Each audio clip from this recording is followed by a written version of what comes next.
السلام علیکم ورحمۃ اللہ وبرکاتہ۔ ناظرین، یہ ایک درد بھری کہانی ہے اس نڈر انسان کے متعلق ہے جس نے اپنی جان تو دے دی مگر ضمیر کا سودا نہیں کیا۔ ذرا غور سے سنیے گا۔ ناظرین، عراق کے سابق امریکی سفیر رابرٹ فور نے کہا ہے کہ صدام حسین پر جو کیس چلایا گیا اس میں کافی جھول تھے اور متعدد اصولوں کی خلاف ورزیاں کی گئیں۔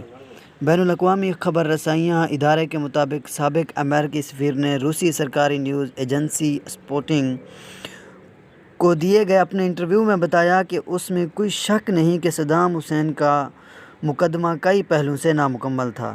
کچھ دفاعی وکیل قتل کر دیے گئے اور عدالت میں صدام حسین کے خلاف ثبوت فراہم کیے گئے تو دفاعی وکلاء کو اسے دیکھنے تک کی اجازت نہیں دی گئی۔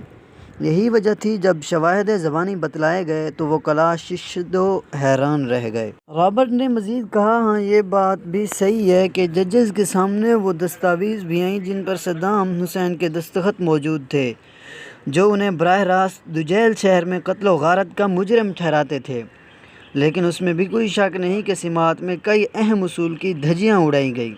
واضح رہے کہ سابق عراقی صدر صدام حسین کو عید الاضحیٰ کی چاند رات کو 30 دسمبر 2006 میں پھانسی دی گئی۔ ناظرین، یہی تھی آج کی دکھ بھری کہانی۔ اگر آپ کو آئی ہو پسند تو آپ نے اس کو شیئر ضرور کرنا ہے۔ ہاں، اگر آپ ہمارے چینل پر فرسٹ ٹائم آئے ہیں تو ہمارے چینل کو بھی ضرور سبسکرائب کرنا ہے اور بیل آئیکن کو بھی پریس کر دینا ہے تاکہ اس طرح کی ہماری کوئی بھی ویڈیو اپلوڈ ہو تو آپ تک بآسانی